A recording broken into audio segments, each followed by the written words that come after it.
Olá, sejam bem-vindos ao nosso canal. O nosso vídeo de hoje pretende corrigir o que eu considero uma grande injustiça e tem uma relação direta com o Intelligent Design, ou projeto inteligente. Tenho visto muitos bons vídeos a respeito. É uma teoria científica muito forte. Então, os ateus militantes estão, para mim, desesperados, dizendo que a Universidade Mackenzie tem uma turma, quase que falou uma gangue, liderada por A, B ou C.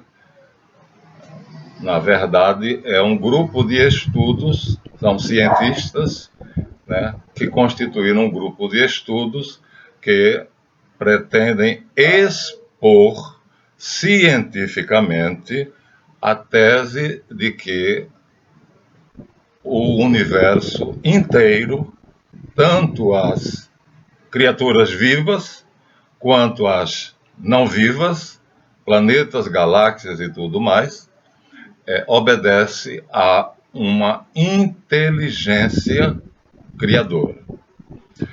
Não vamos confundir isto com a teoria criacionista, como muitos fazem. Não é assim, né? O Intelligent Design é pura ciência e vamos dizer assim, está ao alcance dos biólogos, físicos e bioquímicos.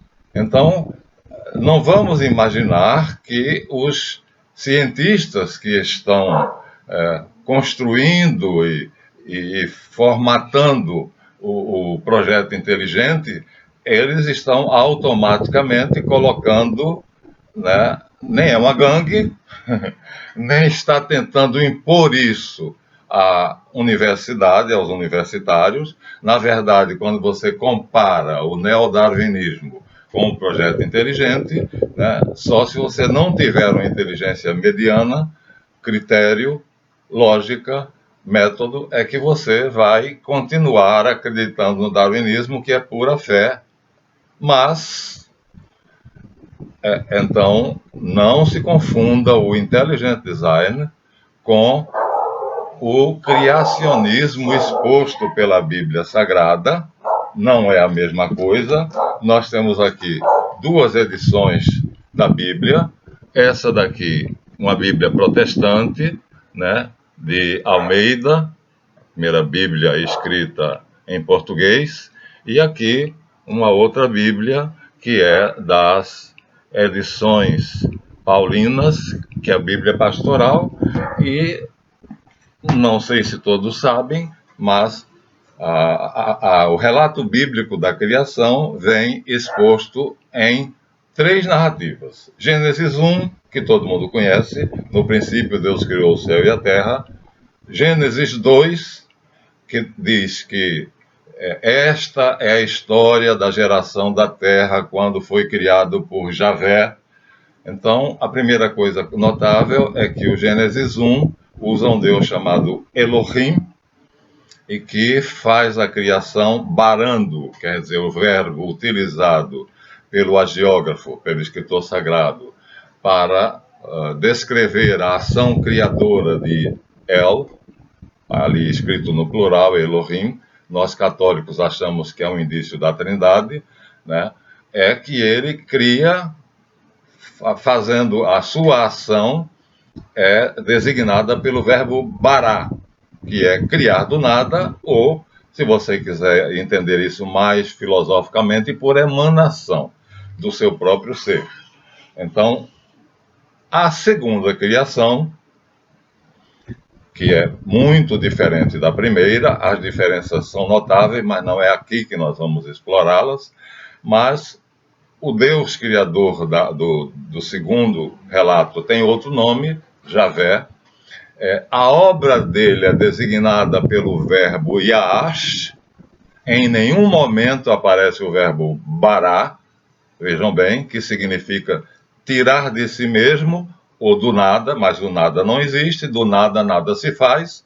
Então a expressão Deus criou a partir do nada é, na verdade, apenas um conteúdo filosófico, é um conceito de pura razão, não tem existência, né? Não vamos confundir o nada com matéria escura ou a substância escura, né, que são um tipo de matéria, né?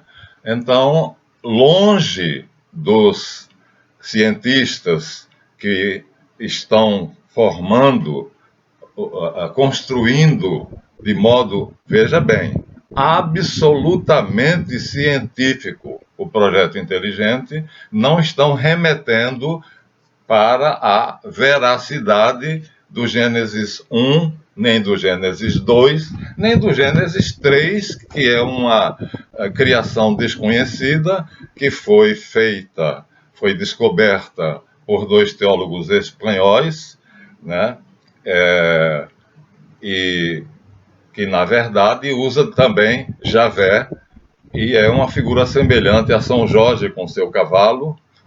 É um cavaleiro que luta contra um dragão ou vários dragões, e essa narrativa deveria constar da Bíblia, mas foi arrancada porque era muito semelhante às narrativas criacionistas dos povos idólatras, né, das teogonias do Mediterrâneo. Então tiraram, mas quem leu esse relato antes dele ser tirado do cânon bíblico judaico fez citações. Então nós temos essa obra extraída da Bíblia por computação, por um processo de computação, com as referências onde estão, e ela junta, compõe um relato, um terceiro relato da criação, também atribuída ao Deus que se nomeia Javé. Distingamos, portanto, o criacionismo, que é fé, que está em 3 narrativas bíblicas, 2 estão na Bíblia e a terceira você terá que ver no livro Los Mitos Hebreus, de Robert Graves e Rafael Patai. Então, esse terceiro relato da criação é praticamente desconhecido. Eu notei isso na universidade, os professores que eram protestantes não conheciam essa versão. Então, o que é que o projeto inteligente mostra? O projeto inteligente mostra que é impossível que o universo tenha sido criado por obra do acaso. E vai mostrar isso cientificamente. Nós temos vários vídeos onde isso está exposto de maneira muito mais apropriada do que eu poderia aqui fazê-lo, né, pelos cientistas que estão incumbidos de aperfeiçoar este projeto, que no Brasil são da Universidade Mackenzie, mas tem o Michael Berry, que é americano, doutor, PhD, que escreveu A Caixa Preta de Darwin, que está aqui, onde ele desqualifica completamente o neodarwinismo, ou a teoria da evolução, mostrando que ela não subsiste a uma análise científica ou a nenhum experimento científico. O Dr. Berry diz que, compulsando todos os escritos que falam das origens da humanidade, do mundo e do universo, a começar pela Universidade de Paris, que é onde se encontra a maior quantidade de livros do mundo, talvez a Biblioteca Vaticana seja a primeira, mas é inacessível, apenas agora está disponível online alguns livros, mas supõe-se ser a maior biblioteca do mundo, mas assim, acessível ao pesquisador, a Biblioteca de Paris, ele disse que não encontrou uma publicação, um único escrito, de um único cientista, em nenhuma revista científica que falasse, que desse um exemplo da mutação genética, porque isto não é possível. Então, só existe na cabeça dos evolucionistas. Mas eu queria aqui corrigir uma grande injustiça. Os criadores do projeto inteligente, Intelligent Design, não são os cientistas da McKinsey, não é o Dr. Michael Behe, embora o livro dele seja pioneiro no assunto, mas um ateu chamado Dr. Jacques Monod, que ganhou em 1965 o Prêmio Nobel de Medicina e que, no seu livro O Acaso e a Necessidade, ele faz a descrição, né? Ele transcreve os seus 25 anos de pesquisa para provar, ele sendo ateu, que um cientista munido do evolucionismo, conhecendo bem os mecanismos evolucionistas, não necessitaria de Deus para nada. Infelizmente ou felizmente para ele, né, o livro traz uma dissertação que ele fez na Real Academia da Suécia, quando recebeu o Prêmio Nobel, e nessa dissertação, que qualquer leigo pode entender, ele diz que, embora a ciência postule há 200 anos que a natureza não pode ser projetiva, ela é objetiva, quer dizer, as coisas acontecem e não se pode achar uma causa última para esses acontecimentos. Isso, portanto, seria um dogma, o que me parece meio contraditório. Os acadêmicos terem que obedecer a um dogma, quer dizer, os cientistas laureados, os pós-doutores e aqueles que atingiram maior celebridade ainda, determinaram que nenhum cientista sério, digno desse nome, que pertença à academia, pode achar uma causa última para a origem do universo.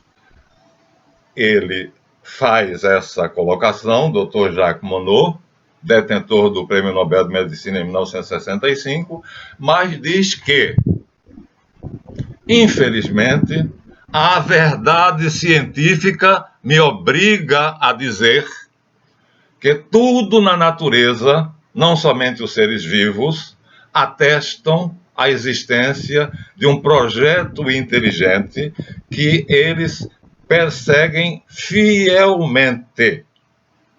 Ponto. Se não seguirem este projeto escrito no DNA das células, ou seja, no caso dos seres vivos, a resultante será uma teratologia, ou seja, uma monstruosidade, ou um ser como os clones ou experiências de laboratório mostraram, que tem vida muito mais curta, como Dolly, a ovelhinha, ou uma experiência com a mosca comum, a mosca do açúcar, cuja vida foi assim super rápida, morreu rapidamente. Dolly também não subsistiu. Então, o resultado dessa mutação dará um ser monstruoso, uma monstruosidade, ou um ser mais frágil do que o gerou, o que é exatamente o contrário, que é afirmado pela evolução, que o ser gerado por mutação dá um ser mais forte, mais resistente e mais apto a se adaptar, ou um ser estéril, como é o caso do cruzamento lá do burro com a égua, que dá a mula que não reproduz. Quer dizer, é o produto da interação. E olha só, estamos falando de uma mesma espécie. Não estamos falando de um macaco que se tornou homem, nem uma ameba que se tornou peixe, que depois se tornou lagarto, que depois se tornou ave. Quer dizer, a Bíblia deixa claro que Deus criou cada ser segundo a sua espécie. E o que é que o Dr. Monod vem nos dizer? Que isto é a mais pura e límpida verdade científica, porquanto a reprodução celular, todo biólogo sabe disso, por mais bobo que ele seja, a reprodução celular obedece à lei da invariância reprodutiva. quer dizer, uma célula só produz outra célula igual a si mesma. E se houver a mutação, incorreremos naqueles processos de que nós falamos, né? Um ser mais fraco e não mais forte, uma teratologia, quer dizer, uma mutação que dá uma monstruosidade, ou então um ser de vida efêmera. Queria eu fazer este reparo e exortar os doutores, professores e cientistas em geral que estão construindo esse magnífico sistema que mostra o autor de tudo como um ser inteligente, que nós que cremos chamamos Deus, mas você pode dar outro nome se quiser. O fato indiscutível é que você indo ao núcleo celular, o DNA atesta indubitavelmente um projeto inteligente ali colocado.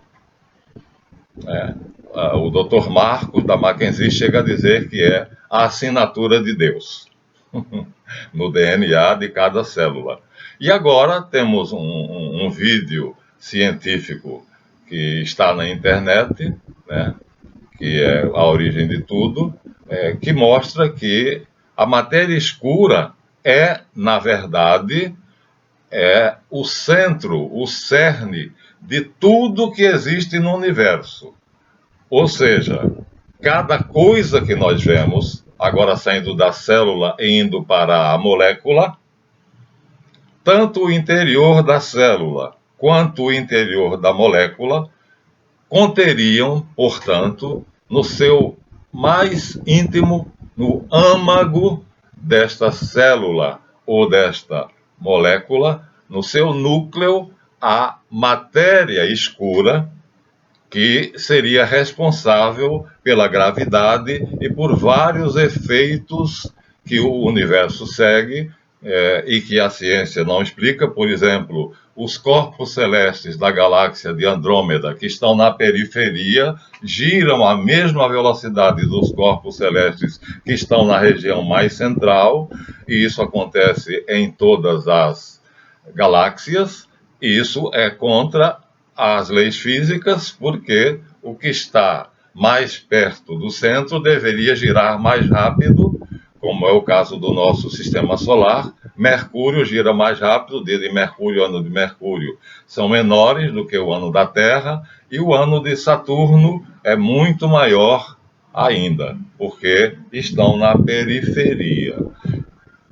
Caríssimos doutores e professores, por favor, incluam entre os laureados aqueles que criaram o Intelligent Design, o seu grande descobridor, cuja obra traz um relato fiel de como um ateu inteligente, científica, em 25 anos de pesquisas, usando o método absolutamente científico, teve que renunciar ao seu ateísmo, converteu-se e apresentou à Real Academia de Ciências da Suécia um relato onde ele diz que tem de contrariar o postulado da objetividade que guiou a nossa ciência durante 200 anos, quer dizer, um dogma imposto ao cientista, né, pelos grandes nomes, provavelmente financiados